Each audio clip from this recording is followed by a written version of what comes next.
إن الحمد لله نحمده ونستعينه ونستغفره ونعوذ بالله من شرور أنفسنا ومن سيئات أعمالنا من يهده الله فلا مضل له ومن يضلله فلا هادي له أشهد أن لا إله إلا الله وأشهد أن محمدا عبده ورسوله رب اشرح لي صدري ويسر لي أمري واحلل عقدة من لساني يفقهوا قولي സ്നേഹത്തിനിരാവുന്ന പ്രിയ സത്യവിശ്വാസിനികളെ, പ്രപഞ്ച സൃഷ്ടാവും അഖിലചരാചരങ്ങളുടെ ഉടമസ്ഥനുമാകുന്ന അള്ളാഹുവിന്റെ വിധിവിലക്കുകൾ ജീവിതത്തിന്റെ എല്ലാ മേഖലകളിലും കാത്തു സൂക്ഷിച്ചുകൊണ്ട് ജീവിക്കണമേ എന്ന് ആദ്യം സ്വന്തത്തോടും പിന്നീട് എന്റെ ശബ്ദം ശ്രവിച്ചുകൊണ്ടിരിക്കുന്ന സത്യവിശ്വാസികളാവുന്ന നിങ്ങളോടും ദീനിന്റെ പേരിൽ ഉണർത്തുകയാണ്, വസിയത്ത് ചെയ്യുകയാണ്. അല്ലാഹു സുബ്ഹാനഹു വ തആല ഈ സുന്ദരമാകുന്ന ഈ സുദിനത്തിൽ അള്ളാഹുവിന്റെ ഭവനത്തിൽ നമ്മെ ഒരുമിച്ച് കൂട്ടിയതുപോലെ എല്ലാവിധ സന്തോഷത്തിന്റെയും സമാധാനത്തിന്റെയും ആർഭാടത്തിന്റെയും യഥാർത്ഥ ജീവിത ഗേഹമാകുന്ന അള്ളാഹുവിന്റെ ജന്നാത്തുൽ ഫിർദൗസിലും നാം നമ്മെ ഒരുമിച്ച് കൂട്ടുമാറാവട്ടെ. നമ്മുടെ ജീവിതത്തിൽ കഴിഞ്ഞു പോയ ചെറുതും വലുതും രഹസ്യമായും പരസ്യമായും അറിഞ്ഞും അറിയാതെയെല്ലാം നാം ചെയ്തു കൂട്ടിയ സർവ പാപങ്ങളും അല്ലാഹു സുബ്ഹാനഹു വ തആല നമുക്ക് പുറത്തു മാപ്പാക്കി നൽകുമാറാവട്ടെ.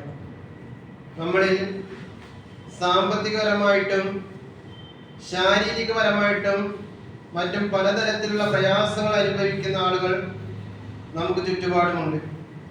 അള്ളാഹുവിന്റെ മഹനീയമായ കാരുണ്യത്താൽ അവരുടെ എല്ലാവിധ പ്രയാസങ്ങളും അള്ളാഹു നീക്കി കൊടുക്കുമാറാവട്ടെ.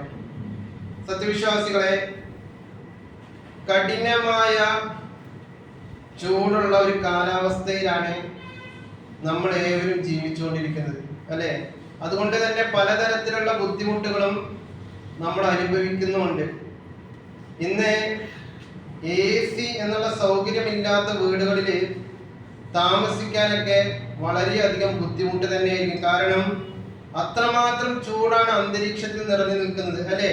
നിങ്ങളൊന്ന് ആലോചിച്ച് നോക്കുകൊണ്ടോ, ഈ നട്ടുച്ച നേരത്തെ നമുക്ക് ആ പുറത്തുനിന്ന് ഇറങ്ങി ഒരു 10 മിനിറ്റ് നമുക്ക് നിൽക്കാൻ പറ്റുമോ? പറ്റില്ല. കാരണം എന്താണെന്നറിയോ? അത്രമാത്രം ചൂടാണ്. നമ്മൾ താങ്ങുന്നതിനേക്കാൾ അപ്പുറമുള്ള ചൂടാണ് ആകാശത്തുള്ള സൂര്യനിൽ നിന്ന് വരുന്നത്, അല്ലെ? അത് തട്ടുന്ന നമ്മളെ സംബന്ധിച്ചിടത്തോളം നമുക്ക് താങ്ങാൻ പറ്റൂല. നമുക്ക് പലതരത്തിലുള്ള ബുദ്ധിമുട്ടുകളുണ്ടാകും. എന്നാൽ സത്യവിശ്വാസികളെ, ഈ ചൂട് തട്ടുമ്പോൾ തന്നെ അല്ലെങ്കിൽ നമുക്കതിനെ പ്രതിരോധിക്കാൻ സാധിക്കുന്നില്ലെങ്കിൽ നമ്മൾ നിന്ന് കുറേ കാര്യങ്ങൾ ചിന്തിക്കണം. അല്ലാഹു സുബ്ഹാനഹു വ തആല ഇങ്ങനെ ഓരോന്നിനെ നമുക്ക് കാണിച്ചു തരുന്നത് അറിയോ? ഈ തീയിന് എന്തിനറിയാം റബ്ബ് നമുക്ക് കാണിച്ചു തരുന്നത്? ആ തീ ഇങ്ങനെ എടുത്തിട്ട് നമ്മളിങ്ങനെ ഭക്ഷണം പാചകം ചെയ്യാനോ അല്ലെങ്കിൽ ഏതെങ്കിലുമൊക്കെ വസ്തുക്കൾ ഇങ്ങനെ കത്തിക്കാൻ വേണ്ടി മാത്രമല്ല ഈ തീയെ.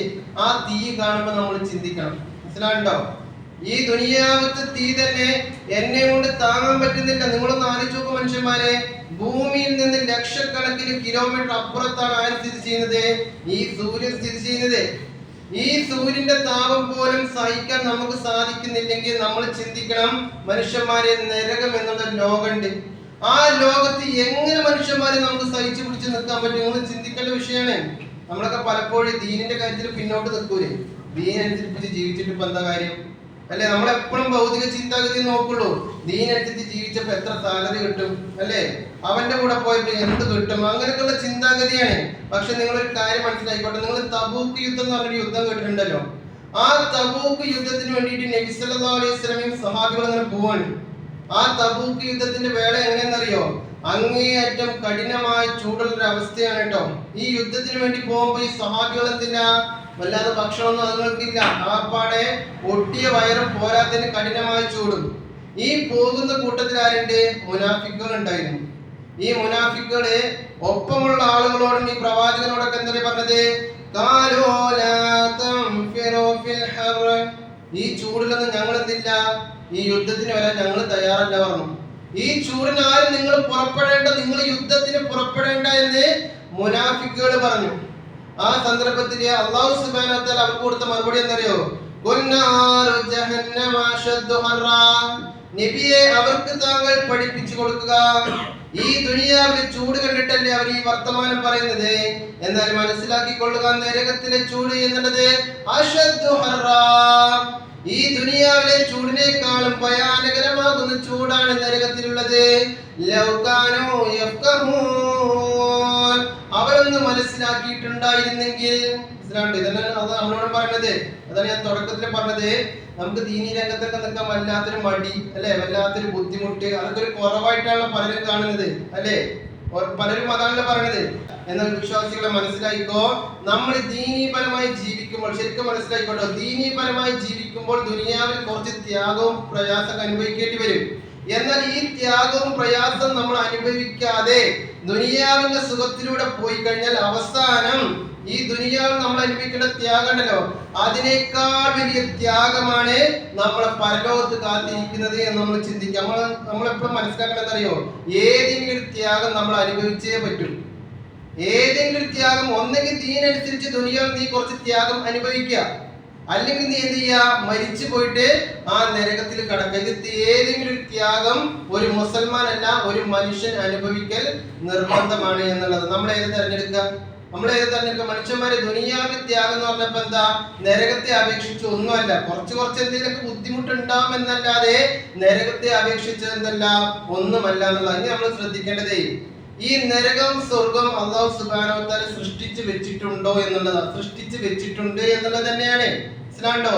ഉണ്മയുടെ ലോകത്ത് ആ സ്വർഗം നരകം അല്ലാഹു സുബ്ഹാനഹു വ തആല സൃഷ്ടിച്ചു വെച്ചിട്ടുണ്ട്. അത് നമുക്ക് പ്രവാചകൻ നബി സല്ലല്ലാഹു അലൈഹി വസല്ലമയുടെ വാക്കിൽ നിന്നും ഖുർആന്റെ ആയത്തിൽ നിന്നൊക്കെ നമുക്കത് മനസ്സിലാക്കാന്നുള്ളത്. കാരണം അല്ലാഹു റസൂൽ ഒരിക്കലും പറയുന്നുണ്ടേ, ലൗ റഅയ്തും മാ റഅയ്തു ലളഹിഖതും ഖലീലാ വലബഖീതും കസീറാ.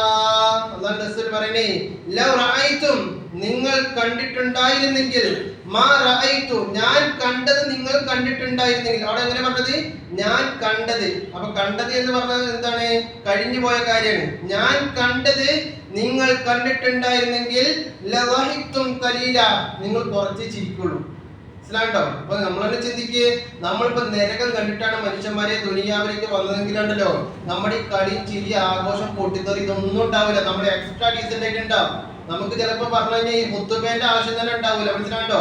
ആ ജാതി നന്നായി നമ്മൾ നന്നായിട്ടുണ്ടാവും. അതാണ് അല്ലാഹു റസൂൽ പറഞ്ഞത്, ഞാൻ കണ്ടത് നിങ്ങൾ കണ്ടിട്ടുണ്ടായിരുന്നെങ്കിൽ നിങ്ങൾ കുറച്ചേ ചിരിക്കുള്ളൂ. വലബഖീതും കസീറാ, നിങ്ങൾ ധാരാളമായിട്ട് കരയും. എന്താ കണ്ടത്? സഹാബികൾ ചോദിക്കുന്നുണ്ടേ, നബിയെ താങ്കൾ എന്താ കണ്ടുവെച്ചു? അപ്പോഴാണ് പറഞ്ഞത്, റഅയ്തുൽ ജന്ന വന്നാർ, അല്ലയോ സഹാബ, ഞാൻ നരകത്തെയും സ്വർഗത്തെയും കണ്ടിട്ടുണ്ട്. കണ്ടോ? കണ്ടിട്ടുണ്ട് എന്ന് പറയുമ്പോൾ എന്താണ്? അത് നേരത്തെ ഉള്ളതാണ് എന്ന് മനസ്സിലാക്കാം. ഇനി അതേപോലെ തന്നെ നിങ്ങൾ ഖുർആന്റെ ആയത്തെടുത്ത് നോക്കി നോക്ക്, വസാരിഉ ഇലാ മഗ്ഫിറത്തിൻ മിർ റബ്ബിക്കും വജന്നത്തിൻ അർദു വസ്സമാവാതി വൽ അർദു ഉഇദ്ദത് ലിൽ മുത്തഖീൻ. വസാരിഉ ഇലാ മഗ്ഫിറ, നിങ്ങൾ അല്ലാഹുവിന്റെ മഗ്ഫിറത്തിലേക്ക് നിങ്ങൾ ധൃതി കൂട്ടണം കേട്ടോ. ഇന്ന് നന്നാവാം, നാളെ നന്നാവാം, അല്ലെങ്കിൽ ഒരാഴ്ച കഴിഞ്ഞിട്ട് നന്നാവാം. ഇത്തരത്തിലുള്ള ചിന്താഗതിയുള്ള മനുഷ്യന്മാരുണ്ട് അല്ലേ.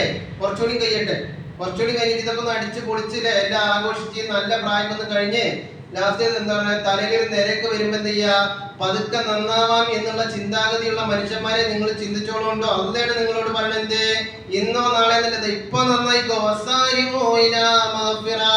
ചിലപ്പോ നാളെ എന്ന് പറയുന്ന ദിവസം നീ കബറിലായിരിക്കും.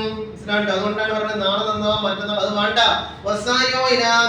എത്രയും പെട്ടെന്ന് നീ അല്ലാഹുവിന്റെ മഗ്ഫിറത്തിലേക്ക് നീ ചെല്ലുക.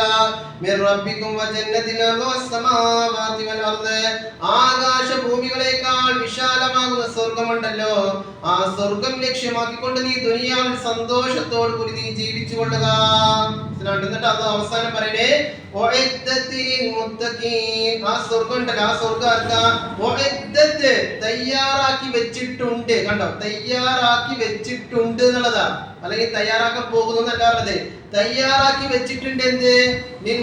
മുത്തഖീങ്ങൾക്ക് അല്ലാഹു സുബ്ഹാനഹു വ തആല ആ സ്വർഗ്ഗം തയ്യാറാക്കി വെച്ചിട്ടുണ്ട് എന്ന് പറയുമ്പോൾ ആ സ്വർഗ്ഗവും നരകവും ഉണ്മയുടെ ലോകത്ത് നിർമ്മിക്കപ്പെട്ട് കഴിഞ്ഞു എന്നുള്ളതാ. ഇനി അതേപോലെ തന്നെ നമുക്ക് നരകത്തെ കുറിച്ച് പറഞ്ഞത് ആ നരകമുണ്ടല്ലോ കാഫിറുകൾക്ക് വേണ്ടി അല്ലാഹു സുബ്ഹാനഹു വ തആല തയ്യാറാക്കി വെച്ചിട്ടുണ്ട്. മനുഷ്യന്മാരെ ഈ വിശ്വാസം നമ്മുടെ അടുത്ത് തയ്യാറായി കഴിഞ്ഞാണ്ടല്ലോ പിന്നെ നമുക്ക് എന്തിന്റെ പേരിലാണ് ടെൻഷൻ? ദുനിയാവിലുള്ളതിന്റെ പേരിൽ നമുക്ക് വല്ലാതെ സന്തോഷിക്കാനും പറ്റൂല, ഇല്ലാത്തതിന്റെ പേരിൽ നമുക്ക് എന്തുണ്ടാവൂല, സങ്കടം ഉണ്ടാകാതെ. കാരണം എന്താ? മരിച്ചു കഴിഞ്ഞ സ്വർഗം മുമ്പിലുണ്ടല്ലോ, മരിച്ചു കഴിഞ്ഞ നരകം മുമ്പിലുണ്ട് എന്നുള്ളൊരു പേടിയുള്ളത് കൊണ്ട് തന്നെ നമ്മൾ നന്നാവും ചെയ്യും. പക്ഷേ ഇതിനെ കുറിച്ചുള്ള വിശ്വാസം നമുക്കുണ്ടാവും. പക്ഷെ ഉറപ്പുണ്ടോ എന്നുള്ളത് നമ്മൾ ചിന്തിക്കണം. വിശ്വാസം എല്ലാവർക്കും ഉണ്ട്, പക്ഷെ നമുക്ക് ഉറപ്പുണ്ടോ? ആ ഉറപ്പാണ് വിശ്വാസികളെ നമ്മളെ ജീവിപ്പിക്കാൻ പ്രേരിപ്പിക്കുക എന്നുള്ളത്. അതുകൊണ്ട് നമ്മൾ എന്താ ചെയ്യേണ്ടത്? നരകത്തെ കുറിച്ച് പഠിക്കണം. സ്വർഗത്തെ കുറിച്ചൊക്കെ നമ്മൾ പഠിക്കും, പക്ഷെ നരകത്തെ കുറിച്ച് നമ്മൾ ശരിക്കും പഠിച്ചു കഴിഞ്ഞാൽ നമുക്ക് തന്നെ മനുഷ്യന്മാരെ പേടിയാണ്. നമ്മളിപ്പോ മരിച്ചു കഴിഞ്ഞാൽ നിങ്ങളൊന്ന് ആലോചിച്ചുകൊണ്ടോ, ഇപ്പോഴായിട്ട് മരിച്ചു വിചാരിക്കും, നമ്മളിങ്ങനെ ചിന്തിക്കും അത് നരകം, അതിന് എത്ര കിടക്കണം അല്ലെ, അങ്ങനൊക്കെ ചിന്ത വരും. പക്ഷെ മനുഷ്യന്മാരായിട്ട് മരിച്ചു കഴിഞ്ഞാൽ ആ ഖബറിൽ വെച്ച് തന്നെ എന്ത് ചോദിച്ചിട്ടാ, നീ നരകവാസിയാണെങ്കിൽ നരകത്തിന്റെ സുഖമാണ് അനുഭവിക്കേണ്ടി വരും എന്നുള്ളതാ. മരിച്ചു കഴിഞ്ഞാൽ നമ്മൾ കുടുങ്ങി, നമ്മൾ ചീത്ത മനുഷ്യന്മാരാണെങ്കിൽ എന്നുള്ളതാ. അപ്പൊ നരകത്തെ കുറിച്ച് ചെറിയ രൂപത്തില് നമുക്ക് എന്ത് ചെയ്യാം, ഒന്ന് മനസ്സിലാക്കാം എന്നുള്ളതാ. ഞാനിപ്പോ എല്ലാ ഭാഗങ്ങളെ കുറിച്ചൊന്നും പറയുന്നില്ല, നരകത്തിന്റെ ഏതാനും ഭാഗങ്ങളെ കുറിച്ച് മാത്രമേ പറഞ്ഞു. കാരണം ഇത് ഹുത്തുബയാണ്, നമ്മൾ വല്ലാതെ നീട്ടി വലിച്ച് പറയാനും പാടില്ല എന്നുള്ളതാണ്. അപ്പൊ നമ്മൾ മനസ്സിലാക്കേണ്ടത് എന്താണ് നരകം എന്ന് ആദ്യം മനസ്സിലാക്കുക. അല്ലാഹു സുബ്ഹാനഹു വ തആലയെ ശരിക്കും മനസ്സിലായിക്കോട്ടോ. അല്ലാഹു സുബ്ഹാനഹു വ തആലയെ അവിശ്വസിച്ചവർക്കും അതേപോലെ തന്നെ പടച്ചവനോട് നന്ദികേട് കാണിക്കുന്നവർക്കും അതേപോലെ തന്നെ പ്രവാചകൻ നബി സല്ലല്ലാഹു അലൈഹി വസല്ലമയും അതുപോലെ തന്നെ പ്രവാചകന്മാരെയും അവിശ്വസിക്കുകയും അവരെ പിൻപറ്റാതെ ജീവിക്കുകയും ചെയ്യുന്നവർക്ക് അല്ലാഹു സുബ്ഹാനഹു വ തആല ഒരുക്കി വെച്ചിട്ടുള്ള അഗാധമാകുന്ന ശിക്ഷയാണ് നരകം എന്ന് പറയുന്നത്. ഈ നരകം എന്നൊക്കെ പറയുന്നത് നമുക്ക് സിമ്പിൾ ആയിട്ട് തോന്നും, ഇല്ലാത്ത മനുഷ്യന്മാരെ നമ്മളെ താങ്ങൂല എന്നുള്ളതാണ്. നമ്മൾ ഒരു നിലയ്ക്കും ആ നരകത്തെ തൊട്ട് താങ്ങൂല എന്നുള്ളത് തന്നെ. അതുകൊണ്ട് തന്നെ അല്ലാഹു പറഞ്ഞത് റബ്ബനാ ഇന്നക മൻ തുദ്ഖിലൻ നാറ ഫഖദ അഖ്സൈതഹു. നമ്മളൊരു കാര്യം മനസ്സിലാക്കേണ്ടത് അല്ലാഹു പറയുന്നുണ്ട് കേട്ടോ, റബ്ബനാ ഇന്നക മൻ തുദ്ഖിലൻ നാറ, നരകത്തിലേക്ക് പ്രവേശിച്ചു കഴിഞ്ഞാൽ ഫഖദ അഖ്സൈതഹു, അവൻ നിന്ദ്യനായി കഴിഞ്ഞു, അവൻ പരാജയപ്പെട്ടു കഴിഞ്ഞു. മനസ്സിലാണ്ടോ? ആരെങ്കിലും നരകത്തിലേക്ക് പ്രവേശിച്ചു കഴിഞ്ഞാൽ അവൻ നിന്ദ്യനായി കഴിഞ്ഞു. ഇതിൽ പറയുന്നുണ്ട് വമാലിൽ ളാലിമീന മിൻ അൻസാർ, അത്തരക്കാരാവുന്ന അക്രമികളെ ഒരാളും സഹായിക്കാൻ ഉണ്ടാവില്ല. ഇനി നമുക്ക് എന്തെങ്കിലുമൊക്കെ പറ്റിക്കഴിഞ്ഞാലേ, ദുനിയാവിൽ എന്തെങ്കിലുമൊക്കെ നഷ്ടം സംഭവിച്ചു കഴിഞ്ഞാൽ നമുക്ക് ചോദിക്കാനും പറയാനും ആരെങ്കിലും ഒക്കെ ഉണ്ടാവും.